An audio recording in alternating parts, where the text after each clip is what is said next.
right, now those were excerpts from the first part of our conversation on the subject matter yesterday.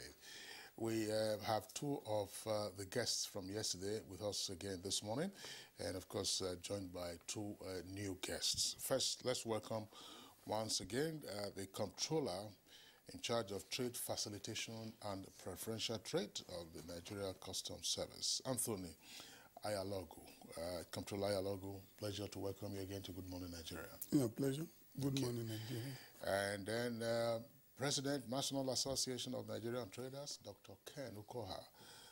Back again, Dr. Ken. Thank you very much, and good morning, Nigerians. Okay. All right, today we have Evelyn Ifeyinwa Obidike, Director, Trade Information Department of the Nigeria Export Promotion Council.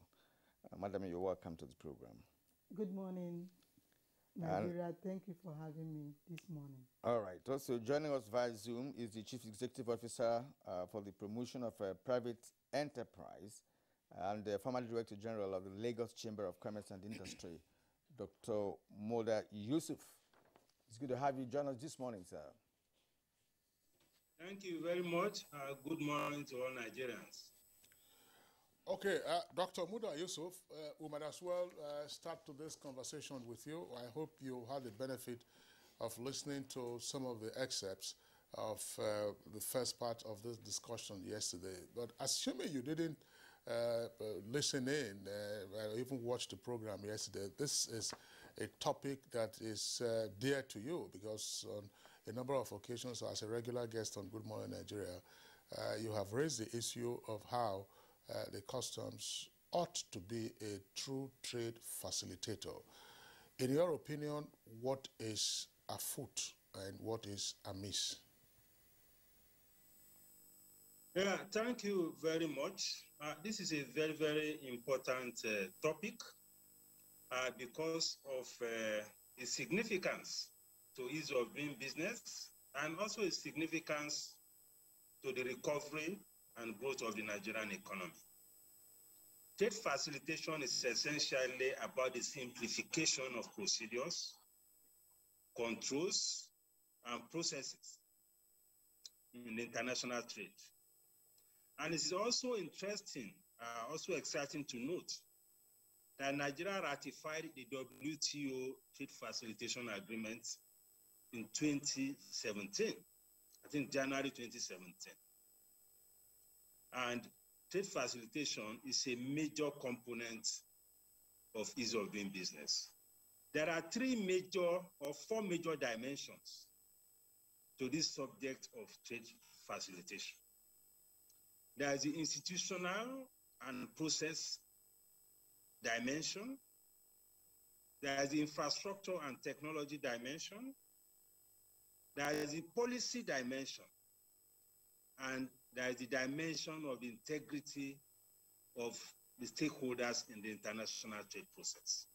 So if you must address these issues, these are the key dimensions that you must be looking at. If you look at the institutional and process issues, it's about, first, it starts with the customs. But let me say up front that when we talk about trade facilitation, it is not only the customs that is part of this issue. We have other agencies which I will mention as we proceed. But as far as the customs is concerned, first, there are too many documentations and units of the Nigeria customs involved in the process of cargo clearance. So it is important that these things are streamlined to make for a more efficient process and less documentation and less bureaucracy. You start your cargo clearance first from what you call the pre-arrival assessment report acquisition. You talk about the releasing unit. You talk about valuation unit. You talk about customs processing center. You talk about compliance unit. You have the examination unit. You have the gate, exit gate. That's when you are about to take your cargo delivery. You have the customs intelligence unit. You have the enforcement. You have the officer in charge of the gate. It's also a unit and a very powerful unit at that. you have the gate officers, you have the clearance unit, you have the post-clearance audit unit. Then after you have gone through all that within the port, you have other agencies of the customs waiting outside the port. We have the FOU, which is the Federal Operations Unit. You have the Customs Police. You have the CG Task Force or Strike Force. All of these people, if the importer or those who use the port doesn't have to interface with them, could have been a different story. But most of the time, as somebody who is clearing a cargo or your agent, you have to interface with most of these people.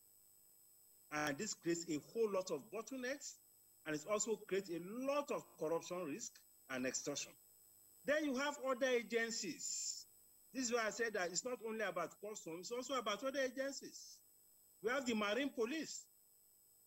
Marine Police have been reported to also be stopping or blocking the release of cargo.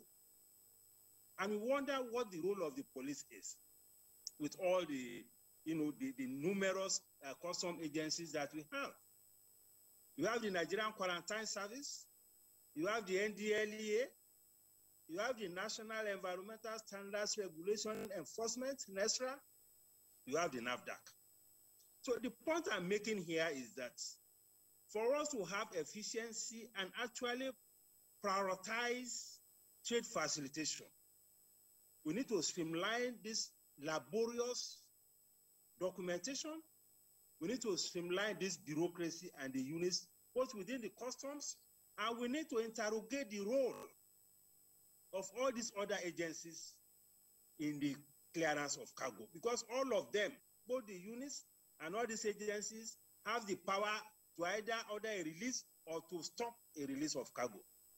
And this is creating a whole lot of problem of extortions in the chain of release. Then you have the infrastructure and technology issue. For several years, for almost 3, 4, 5 years, we don't have scanners at the ports.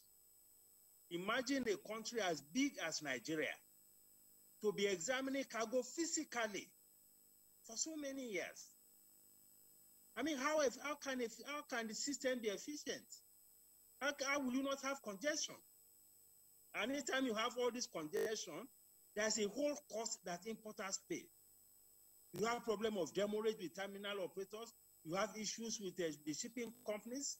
You have issues even with your bank because you have borrowed money to do this transaction.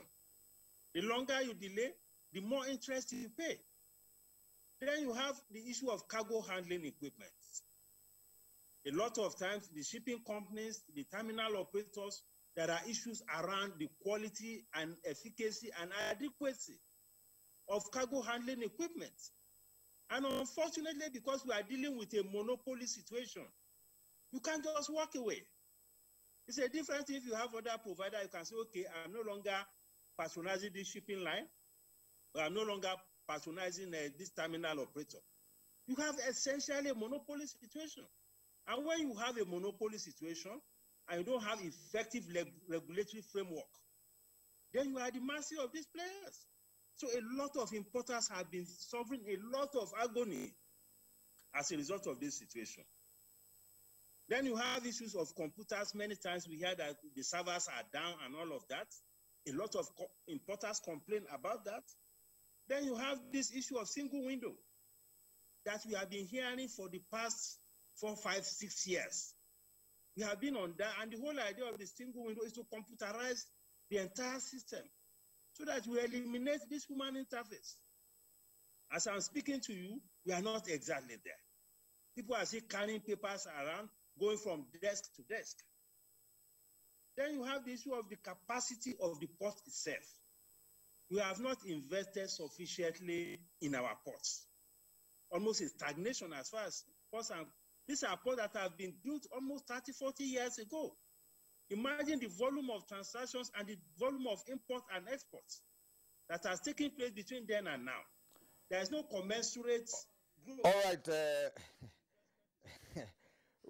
I can really feel the energy, and the vast knowledge that you have about discrepancies at the port and other issues concerning trade facilitation in Nigeria. We'll get back to you, sir. Please, let's pause you for a while.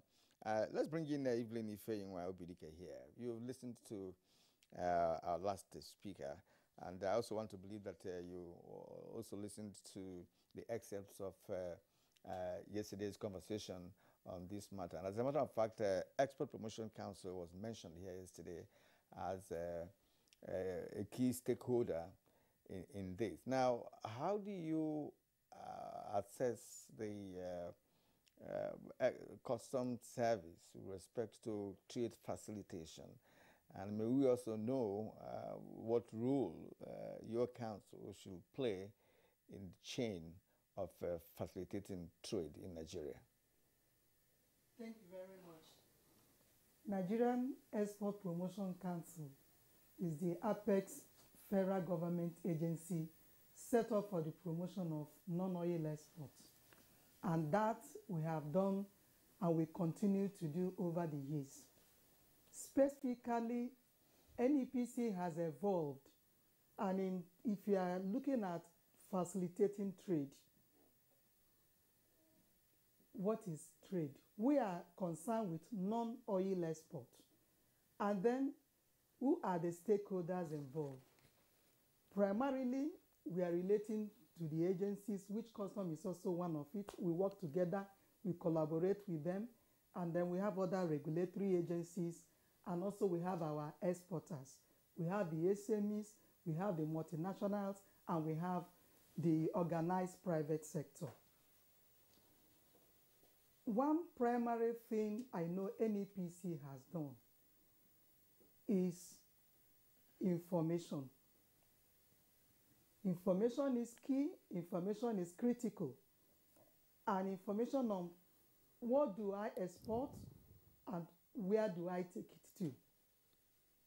And that NEPC has continued to do through market intelligence, through workshops, through seminars, through coaching, through mentoring. Because the cost of information is very, very high. So we don't leave it to the SMEs or to the exporters to go looking for them. We have projects like the Export Clinic. We have face-to-face workshops, and we have online virtual workshops, and then we have mentoring where we pair up the trade promotion officers who are experienced staff with exporters to guide them. And then we also know that one thing is there. If the product or service that is being exported is not of quality, then it's a challenge. And in that case, to facilitate export, NEPC has gone ahead to bring up projects in terms of certification and standards and quality. And that we have done in collaboration with certifying agencies, both locally and overseas. We are working very closely with NISAT, that is in partnership with ECOSAT France, and also with GIZ, the German partners, with the USDA, in talks of West African Trade Hub, if you are talking about AGOA, because we are talking of moving Nigerian goods outside, Nigerian products outside to other countries. We need to engage the market where these products are going to be taken to. Not only that, and that has recorded a lot of successes. We have many Nigerian companies that are now HACCP certified, many that are organic certified, many that are even looking towards fair trade. And we recognize that trade has a face. And in that case, we are facilitating trade by doing what? By going to market exposure. Okay, Ms. Evelyn Obidike, thank you for your explanation so far. Now, on Monday, on Good Morning Nigeria, we touched on aspects of this relating to what the Export Promotion Council does and its interface with the quarantine, agricultural quarantine service. For today, I'm sure you listened attentively to Dr. Muda Yusuf when he gave his quadrant of issues around trade facilitation.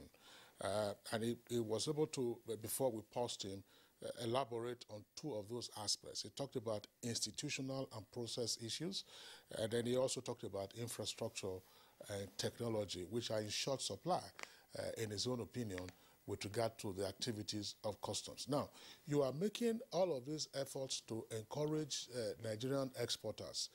What has been the feedback from Nigerian exporters to you in encountering these institutional and process challenges as well as infrastructural delays in getting their exports out? It is not just only for imports that you have cargoes lying at the ports for weeks and months, but also exports that also get stranded, if you like. What has been the interface between the NEPC and the appropriate agency, namely in this case, the Customs Service?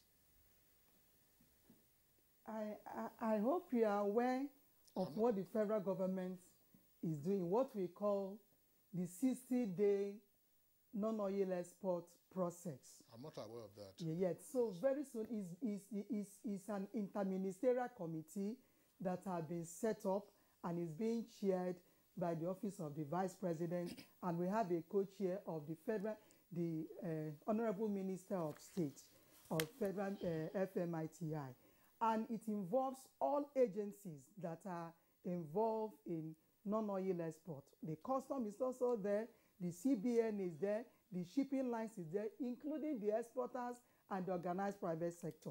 What the plan is about is that within a specific framework, everything about non-oil exports from the beginning to the end is executed. And every agency has given this commitment. I don't want to leak out. I don't have the right to release it because I'm not the chairman of the committee. But I just want to tell you that everybody has put on his thinking cap. In fact, we have even thinking cap come together, and very soon the right person who is the VP will release it to the public.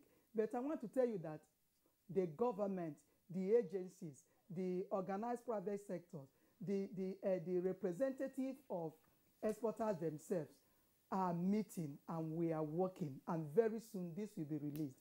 It's called the non-oil export cycle. Well, I think, Madam, part of what he asked you actually, sorry, we're not putting you on the spot, all right, so we're just trying to get some relevant information. Yes.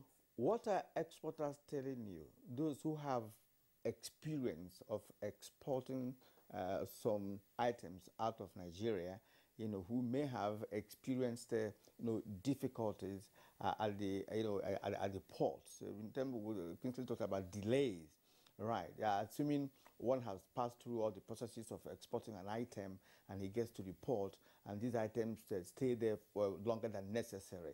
So are you interfacing with exporters as well, whom you have been educating on what to do? That's a small portion. Let's get it. Are you getting a feedback from exporters? We get feedback from exporters, and I can give you a case in point, and today it's been resolved. And that is the case of the hibiscus export to Mexico, when in 2017, Nigerian exporters of hibiscus suffered some challenges, and they brought it because we have a department, we have a unit under the Trade Information Department in NEPC that is called Trade Complaints and Inquiries. So the hibiscus exporters brought up this complaint, and what is it all about? NEPC led the process, and that was resolved. And I will tell you that from this year, export of Nigerian hibiscus to Mexico, which takes about 80% of Nigerian hibiscus products, has commenced. In fact, as we are talking now, exporters in that sector is negotiating for the season this year and next year, because the season has started in November and they're already. So we have a unit, and when we receive such, we look at it. If there are agencies that are involved, we bring it in.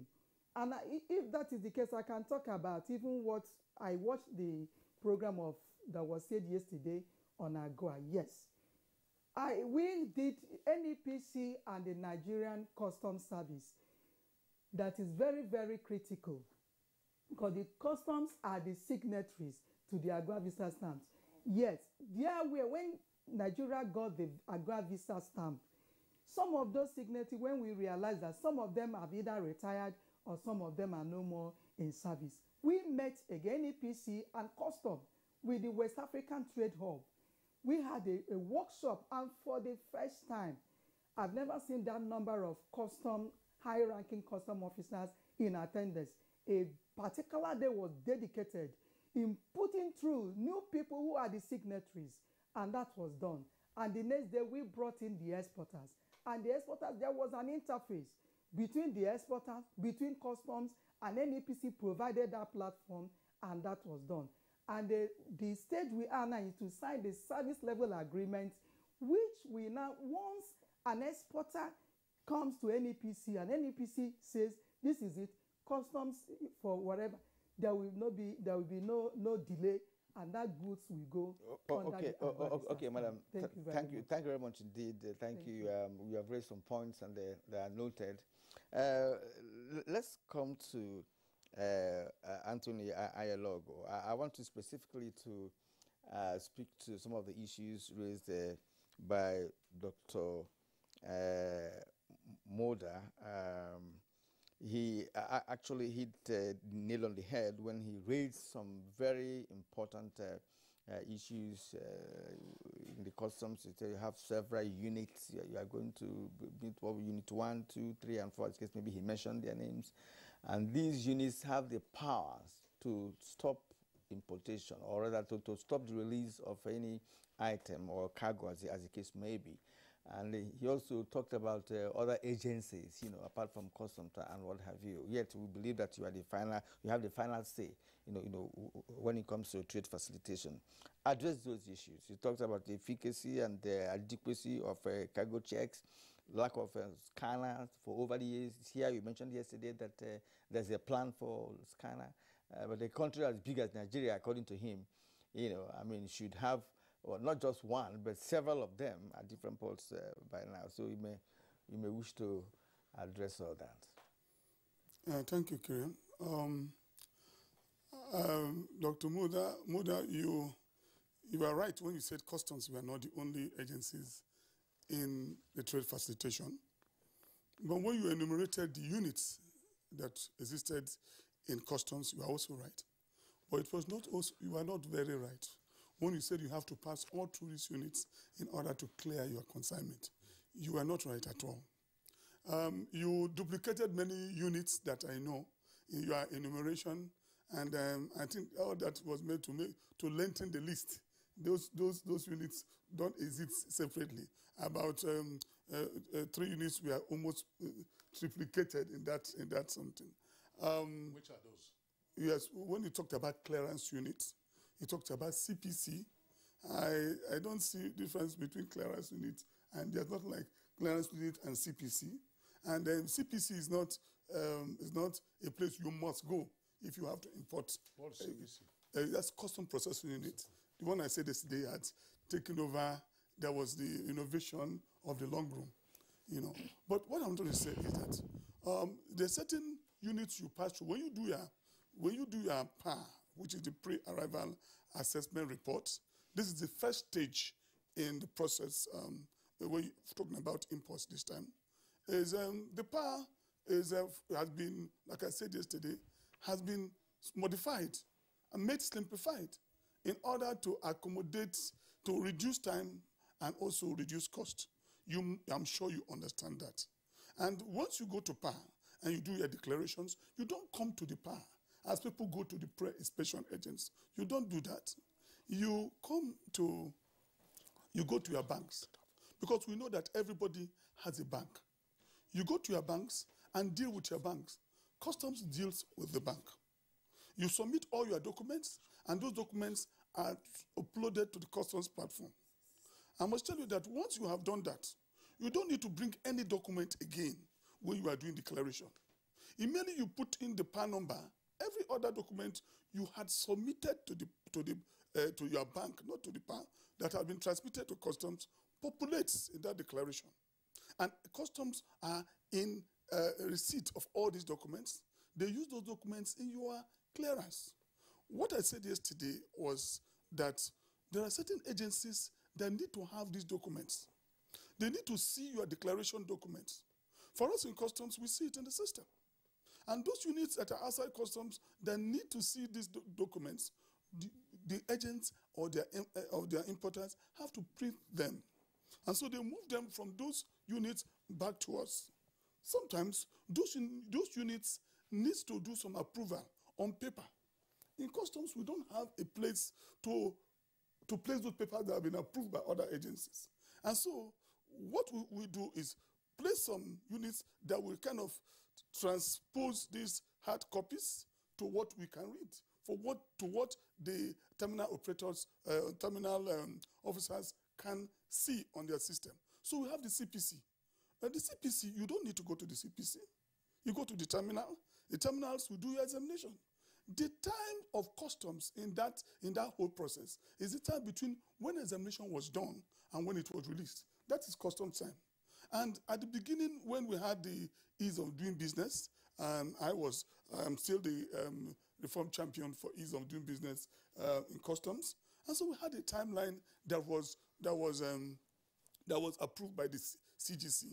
And this timeline gave 48 hours for customs from the time of examination to the time of release. But I must tell you, as of today, there is, as I told you, I take records, there is no clearance in Lagos, and in fact in the whole Nigeria, that had exceeded, in fact what we do in statistics is the average, that exceeded 48 hours. So how come we're still having congestion at the Apapa and Tinkan ports? Like what I'm trying to say, I think I should be allowed to land. When we are talking about the timelines are for all those people who have made their declarations right. If you have not added some documents, then you're not in a part of that trade facilitation. You must make sure you know what you are doing, and you make sure you put all declarations right. You should, because most of the people who have delays, they don't know what they're doing. Sometimes I had intervened for 4 years in matters that concerns delays. And when I come in there, I found that you either not put the right declarations, or you have not put the right valuation declarations or the value declarations. And custom asks you for another document in order to prove that what you have declared is correct. And then you leave it. One thing we need to do here is to be able to, first of all, let our importers understand, let our agents also understand. When these things are understood on that level, it is easy. Like when we talk about interventions, looking at the statistics, less than 7% of declarations have this kind of interventions. They are less than 7%. How many of in Apapa, in one terminal, there's about 250 examinations a day, so 250 containers examined in APMT. How many of them have come back of delay? Most of them, you find about 10. 10 out of 250. And those 10 it comes as a result of non-compliance by those who do declarations. And I can see internationally, they say it must not be more than, if it is less than 10%, it's insignificant. It is not within that. So when you look at the statistics, you find that most containers go. I look at the statistics, more than 68% go within 8 hours. And this is what I'm saying. If 68% goes within 8 hours, why are other ones having this time? This is because, and I look at them, I find that sometimes they have not provided the right documentations and others. Talking about what happens at the gates, about CIUs, yes, we have placed certain units at various points in order to intervene, not for every declaration, but for those ones that are needed to have added supervision. Like you see, what we do in the examination is not that we bring out every consignment out. You don't bring out all consignments. You don't 200% examination in the real sense of it meant that if you do 100% examination, then those goods sometimes will not be, they will destroy them.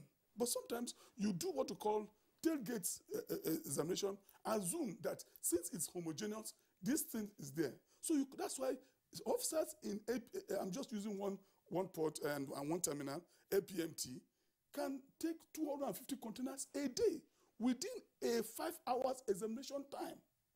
Now, when they do those sort of things, we also do what, yesterday somebody was talking about intelligence. We have a very strong intelligence unit, and so those intelligence units will now follow up this by intelligence. And if that intelligence comes about that consignment, when the consignment has already been released, it means we've got to get back to it. Because, and then the importers and the agents know very well that the examination did not get to that point. We say, come over, this one we need to look at it, because what we did was a tailgate examination. We need to do a deep examination because there's intelligence in it. And in most cases, these interventions are true. Now, when we got the arms and ammunition from Mile 2, it has left the port. But the intelligence came that this container that was examined, when you saw examination, I said sometimes it's a tailgate examination. When they are concealed with other things and it is at the back end, the officer just tries the first, second, and third, and then he looks at other parameters and then waits for this intelligence. Now, we were able to go straight because officers were stationed between Mile 2 and Tinkan. If not, that container would have gone. They moved towards it and got it. And then they got it. It saved a lot of things. I know very well that because if we had put them maybe staying in Ikeja, before they move from Ikeja to that Mile 2, it will have gone. So we have stationed this upon, not for all containers, but for intervention containers that we needed to do in order to complete and to safeguard this nation and to complete our work. And that's exactly what we do. So sometimes when, I remember, just to tell you one case, when I was in, before I became controller trade facilitation, I was the doing business reform champion, so I was also monitoring what was happening. I remember one time somebody called one of the ease of doing business officers, and he asked to say, this container is being held, because I gave them my number. If they stop you, call me. I want to know why they stopped you. So they called in, and I called that agent. I said, is the container being stopped? He said, yes. I called the controller for you. A container is being stopped at this place. Are you aware of this information? He said, yes, there was an information that came, and that container was to be stopped. I said, okay. I called the agent. I said, remain there. I'm going to send an officer to that place. I want to make sure that, because you told me he had stayed there for 1 hour, and I felt 1 hour was too much to do that kind of check we do. What we do is that if there is anything, they check you at that point and take you somewhere else, and once they know you are free, they leave you. Now, next minute I called, he was not picking anymore. I called again, he was not picking anymore. The controller FOU had already sent somebody to look out for that container, because he had already told his boys, do not stop any container except the ones that have been directed. The next thing I had was the agent called me and told me, okay, you can forget it, sir. I said, I will not forget it. I will not forget it. You have to tell me where you are, because you called. Somebody is looking for you. You want to know that team? Give me the number of their number plate. I want to get to them. That, at the end of it, after the whole thing, we did not, it was at last that I got that container. And that container was already in the port. It was at Ikeja, where they had unstuffed it, and they had concealed a lot of things in them. Then I called the gentleman who called me from East of Business Office and said, you see what is happening?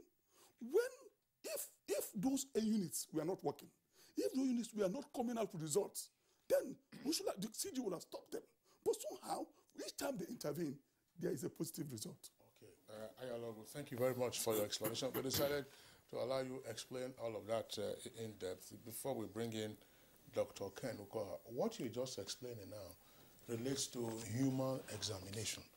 And one of the points that Dr. Muda Yusuf raised has to do with the application of technology. Scanner, yes. My colleague Kiran asked the question, where are your scanners? On Good Morning Nigeria some years ago, We raised the question when they said they were going to install scanners at the ports. Where are the scanners? Are we building a rocket to go into space to get scanners?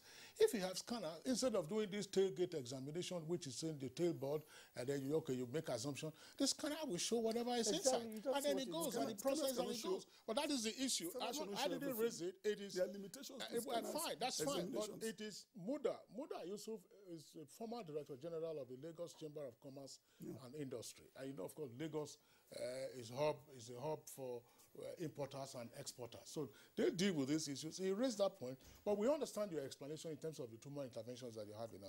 Ken Okoa, we've kept you on hold, for a long time. But of course, you've listened to the issues that have been raised and the explanations that have been provided. Yesterday, you had some fresh points that you didn't have the opportunity of throwing into the mix. Perhaps today again, we'll just say, look, kick off from wherever. What are the other pertinent issues in trade facilitation that we need to handle in a way that will be ultimately beneficial to us as a country? Thank you very much, Kingsley. I've actually loved speaking last, and because it has given me the opportunity, the benefit to listen to everyone, and then also assess exactly where we are and where we want to go to. Let me start with a point that I got some good news yesterday that the National Assembly is looking at the Custom and Excise Management Act. I am sure many Nigerians know that this is one of the oldest laws that we have in this country, 1958. Customs and Excise Management Act, 1958. That is pre-independent. And in discussing what we have on the table now, we must not run away from that particular act, because that's the act that established the customs. And that's the act that also controls or regulates exactly what the customs have been doing. So in that regard, therefore, I think it's important to call on the National Assembly to listen to some of these issues that we are picking out. That's one. Two, in reviewing the law, that particular act, we must also take cognizance of who the custom service is at the moment, and where we want to be, where we want the custom service to be tomorrow and in the future. Three is that particular review must also take cognizance of the fact that we want to decide whether the custom service should be a revenue collector for this nation or a trade facilitator. And if it is going to be a trade facilitator in the real sense of it, then, one, we must begin to find out, like I said yesterday and I want to repeat, we must begin to find out, if you are going to be a trade facilitator, what is the trade policy? Where is the trade policy that makes you a trade facilitator, that you want to facilitate? That's the starting point. Two, where should the customs, under what umbrella, under what ministry should it be situated? Three, in looking at some of the issues that were raised by Muda, which I also have here as a complaint about customs. Let's face the fact. I have quarreled with the mode of operations. But when I sometimes look back and I see that customs is like a messenger, sometimes you become so paralyzed to say what you want to say. Custom is a messenger like an implementer of what you have given to them. So if you ask them, and if you set targets and give them, they run into the bush and then begin to scatter everywhere to make sure that the money is here, into your pockets. And that's why we're having all of these problems here and there. That's why the customs will also be looked at in a very bad way, whether they are doing good or not. And that's why sometimes they go into creating some of these, channels, all of these units here and there, sometimes to make sure that they pull up the resources and satisfy their creator, the government of Nigeria. The point that needs to be looked at is, if we want the customs to be a trade facilitator at this point, let us now mirror the customs against the trade facilitation agreement of the WTO that we signed onto. And I want to release a few articles that will help us to know whether they are doing what they are supposed to do in trade facilitation or not. Article 1 of the trade facilitation, Article 1, paragraph 1, talks about publication as a prerequisite. Publication means that whatever they are going to do must be published. Published. I don't know to what extent the ordinary, average trader knows and sees publications from the customs. 1. 2 is that there must be, leading to that, Article 1, 2 talks about inquiry setting and information, which they must put. Also, Article 1.3 says it that it must be mandatorily put on the internet, whether it's on the website or on any platform. It must be there, really cited fully, so that everybody sees it. And I will tell you also why these laws were made, where these rules and procedures were placed in there. Article 2.2 talks about regular consultations with stakeholders. I don't know when last the customs organized consultations with the private sector operators and with these agencies, so as to remove all the issues, the challenges along trade facilitation. This is key, very monumental. Then Article 4 talks about provision for appeal, so that the customs will not be the accuser, the prosecutor, and also the judge. And this is what has been happening. I must be very frank. And that's why you have overtime cargo. This one is, this is impounded, and before you know it, the cargo goes into overtime. Sometimes nobody will appeal, but there are provisions for appeal. And that appeal provision must not be only constituted by the customs. The private sector must be there. And a few other agencies must be there. Now, let's move out.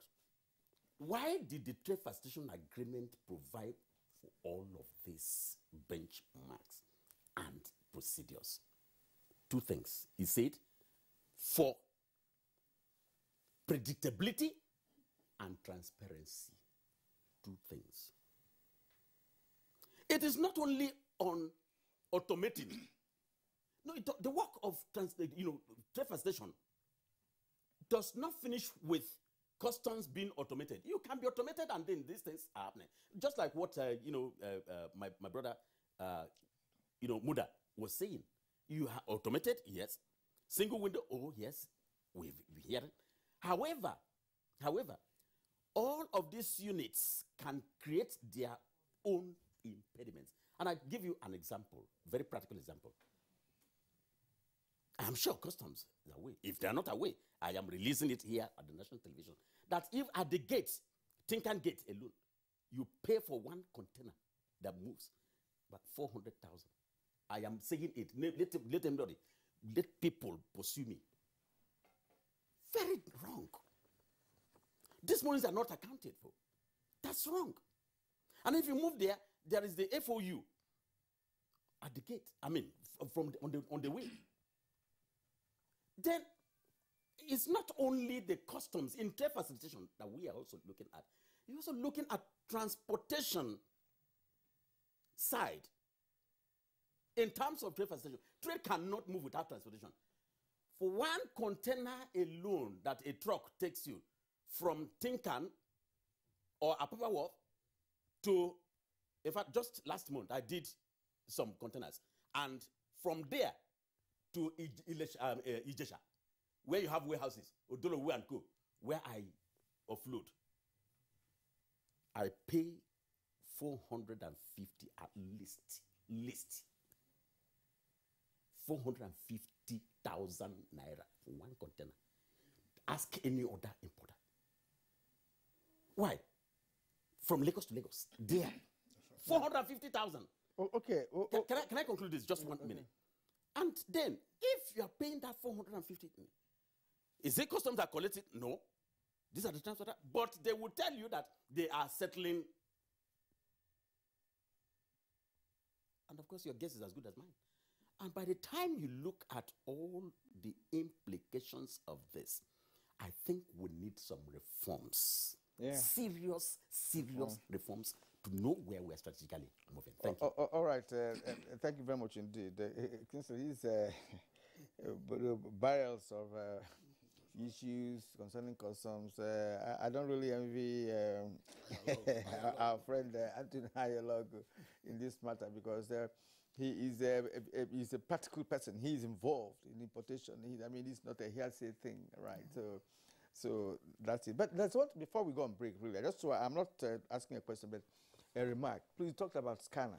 Yeah. You said they are limited. I don't know the kind of scanner you're talking about. Because I don't know whether you have been privileged to or opportunity to watch a TV series, on border control. Border control, Australia, you have See, trailers with 22 tires are scanned. They get everything, even things embedded in the tires. Of those in fact, there's nothing you put in those trailers that they will not scan and get. Nothing. They will delay the trailer. If they see anything unusual, they will get there. Even if it means to deconstruct. They deconstruct and get into it. So how did they say that? Scanner. So, for me, from what I watch, I don't think there's much of a limitation to scanner. It depends on if you buy a brand new one. Perhaps, I don't know, in this country, people may go and buy a fairly used one and they begin to have issues. It also depends on the capacity of the scanner. Of the scanner that you are buying. So why don't you go for a high-end scanner? Because that issue of scanner came up on Good Morning Nigeria. This was some years ago. How long does it take to get one? Place an order for a scanner? We know that you don't pick these things off the shelf. How long does it take to procure scanners and then solve some of these human issues? I think meanwhile, the revenue you declare on an annual basis, it's humongous. That to buy scanner will not be a problem if, assuming the customer service says, okay, fine, we are allotting this particular amount of money for scanner and so on. So you have the resources. But the revenue is not for them. No, they should be able to. The master should also realize. You're not getting it. You're not getting it. Let's take a break. Let me clarify. Let's take a break before clarification. Let's take a break, right? When we return, we will do the clarification. All right, this is Good Morning Nigeria on the network service of the NTA. We'll take a short break now. We'll come back in a moment. You're welcome back, and it's still Good Morning Nigeria. All our guests are still with us, and while we're on that short break, quite some interesting chit-chat there amongst our guests and, of course, the presenters. Let's go back to Muda Yusuf, still with us via Zoom from Lagos. Muda, former Director General of the Lagos Chamber of Commerce and Industry. Muda, before we paused you, and then you had the other interventions by the other guests, you had ticked off on two of the cardinal aspects that you said are integral to a proper examination of trade facilitation. You also talked about institutional process issues as well as infrastructure and technology. The other two, you also indicated the policy dimension and integrity of stakeholders in international trade. You may wish to dwell on those two aspects as well as rejoin in some of the issues that the other guests have raised, but be as brief as you can. Yes, thank you very much. First, let me quickly respond to the NEPC, that's the Export Promotion Council. I expect the Export Promotion Council to do a lot more in the area of defending the interests of exporters, especially in this trade facilitation and all the processes that lead to exports. Exporters are facing a whole lot of issues, a whole lot of frustrations at the ports. So please, the Export Promotion Council need to step up. They need to step up in this area. For instance, there's what we call the NXP. This is a document that we fill for purposes of export and all of that. If you know what the exporters are going through concerning this NXP, it's a whole lot of problems. We already originally had a process with the customs and all of that. Then lately, we had another instruction from the central bank, which now involve the shipping companies, the terminal operators. All of these people are now part of the bureaucracy for the NXP. And in the process, even some of these exports, some of them go by. That is one. Secondly, it's about the fairness of reward to exporters. How can you say that if an exporter exports, he gets his foreign exchange, the banks will exchange the foreign exchange at 412, and the exporter doesn't have direct and unfettered access to his foreign exchange? That is not fair. A lot of exporters have been complaining about that. That if you're operating in this environment, you know what the cost environment is. They get their foreign exchange, they don't have unfettered access to their foreign exchange. They may decide to exchange it, they may decide to import whatever, whatever it is, they should have unfettered access to their foreign exchange. But what is happening now is that they are compelled by regulation of CBN that they have to exchange their foreign exchange at the official rate. And you know what the premium is between the market rate and the official rate. So it's a major disincentive to exports. Then in many of the terminals, they do not even prioritize exports. The terminal operators, the shipping companies, because they are making more money from imports. So issue of export is completely relegated. These are some of the challenges that the exporters are facing, which I expect the Export Promotion Council to step into and defend the exporters. Now, coming back to the other dimensions of the trade facilitation, I thought about policy issues. First, we have too many tariff lines. When you have too many tariff lines, it creates confusion, it creates problems, it creates discretionary opportunities for the interpretation of where the product lies. And once you have that, you create a lot of problem of discretion. You create also a lot of corruption risk in the classification of cargo of goods. Secondly, the government's assessment of the performance of custom, just as Ken said, is just on revenue target. I have not heard the government or the National Assembly, any of them talking about a metric for trade facilitation. Nobody is talking about that. The only thing the customs is held accountable for is how far they have made their revenue target. And in the process, they put a lot of hurdles on the way of those who are importing, whether they are manufacturers, whether they are traders, whatever they are. So this performance indicator, we need to put a lot more premium on issues of trade facilitation. Then there's the issue of the fiscal policy. As far as trade policy is concerned, there's confusion. You have the trade policy or the fiscal documents on tariffs and goods that are imported. You have a tariff book which is published by the Ministry of Finance. It indicates the tariffs, it indicates goods that are under import prohibition, export prohibition, and all of that. Then we have the CBN list of goods that cannot access the foreign exchange. This is a contradiction. On one hand, the fiscal authorities are saying that these goods are legitimate for imports. On the other hand, the CBN is saying that you cannot access foreign exchange. It's a whole lot of confusion. So there has to be a proper understanding, a proper alignment between the CBN and the fiscal authorities. If you have a tariff book, any businessman should be able to pick up the tariff book and say, okay, these are the rules guiding import and exports. But when you have these other elements of the CBN saying that over 40 items are not eligible for foreign exchange, how do you reconcile that? For what, no matter how noble the objective is, It's a confusion in the international trade process. And on top of that, there's no consultation with the finance ministry. There's no consultation with customs. There's no consultation with the trade and investment ministry. You just see this list. I don't think this is a good way to manage the economy.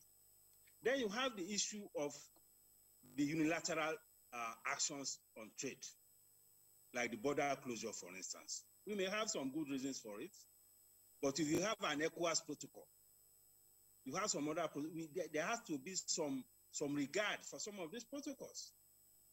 That went on for almost a year. It distorted a lot of businesses. Of course, we have, now we are contending with the issue of Benin Republic. Since June this year, Benin Republic has blocked their borders against any cargo that is moving from Nigeria to other West African countries. And if you must cross, you have to pay 9 million per truck. Dr. Muda, you see, Benin Republic. Dr. Muda, And nobody's talking about that. Thank you. We have to pause you again here.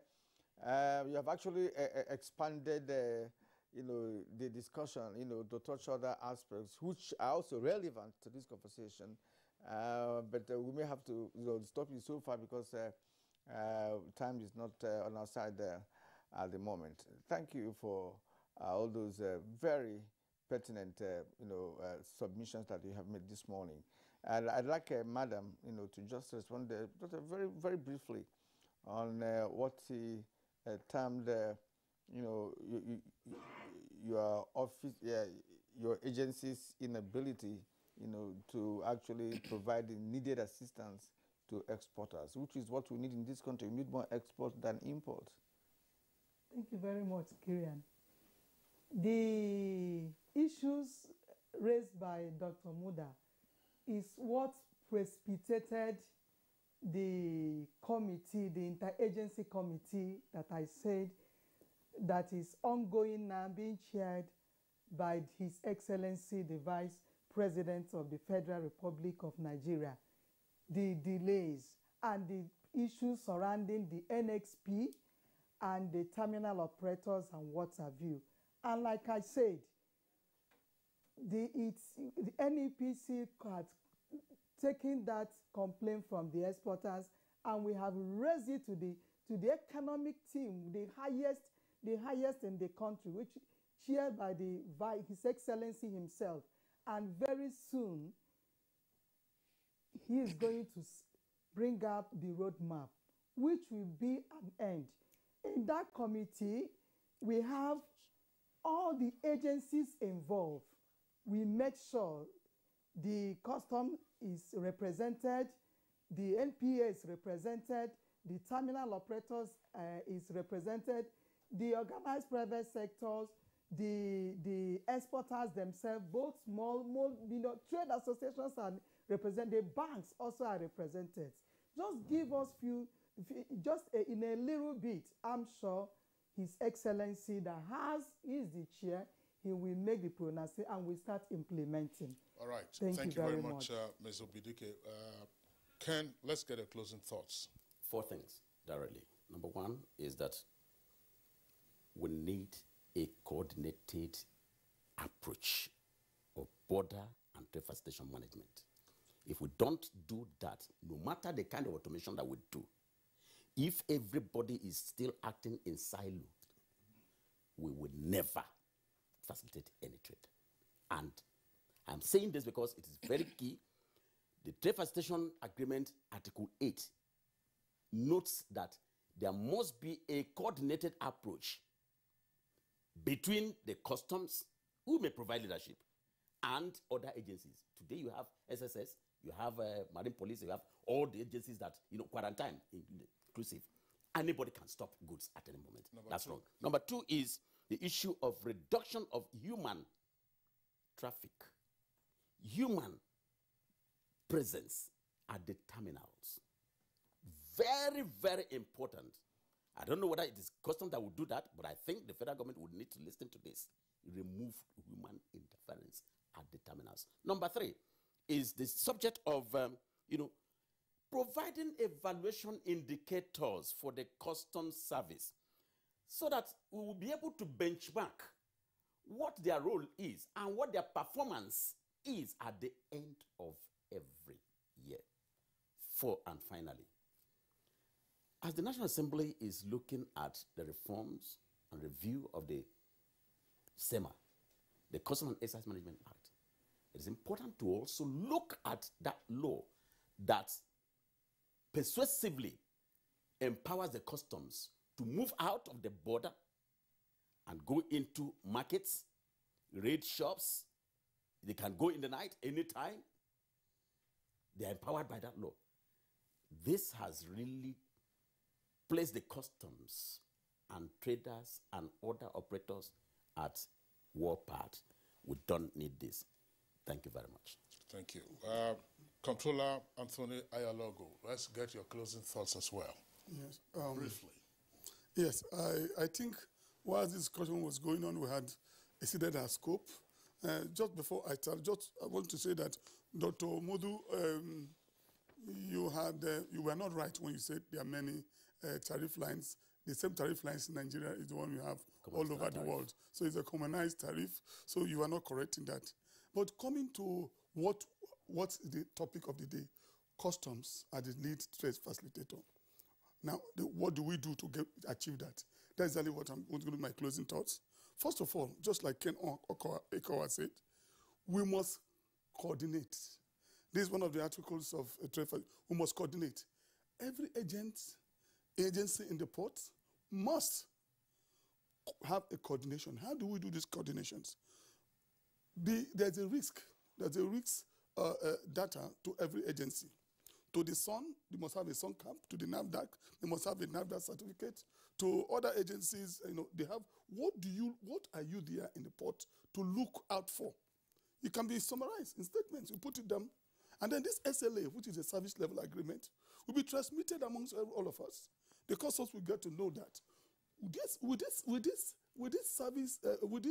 risk management or risk data, it can be operated without your presence. Another person can pick it up and do your job for you.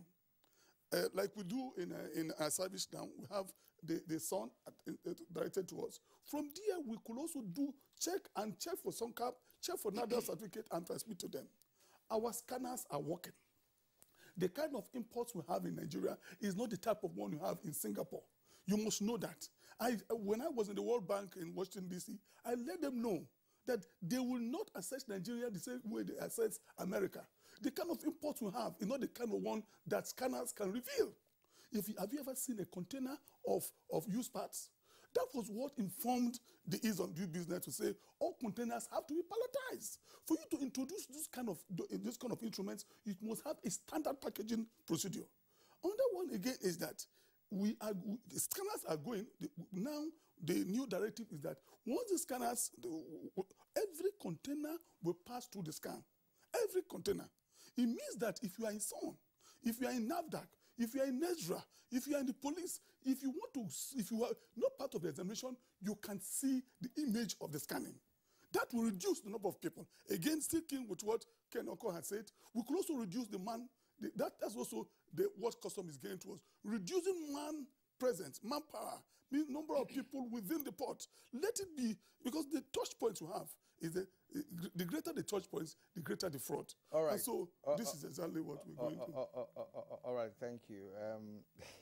It's very interesting. You not give me time, just one. No, you have even spoken more than anybody else. Okay. Yeah, because you are your agency is the focal point, for this conversation. So Anthony Ayalogo, Controller Trade Facilitation and Preference Trade Nigeria Customs Service. Thank you once again. Thank you. And we also like to thank Dr. Ken Ukoha. Thank you indeed, as always. Thank you very much. It's reliable when it comes to issues, matters like this on Good Morning Nigeria. Evelyn Ifeyinwa Obidike, Director, Trade Information Department at the Nigerian Export Promotion Council. It's been wonderful having you this morning. Thank you for your postulations on the program this morning. And via Zoom, we had Dr. Moda Yusuf. Controller said you were so hard on them. They have commonized their tariffs, and no tariff is peculiar to Nigeria. Thank you so much indeed for your contribution this morning. Thank you. It's been wonderful. All right, so that's it on Good Morning Nigeria for today. Tomorrow is another day. Join us same time, 7 in the morning. Look after yourselves. I'm Kingsley Osadolo. And I'm Kieran Umar. Have a great day.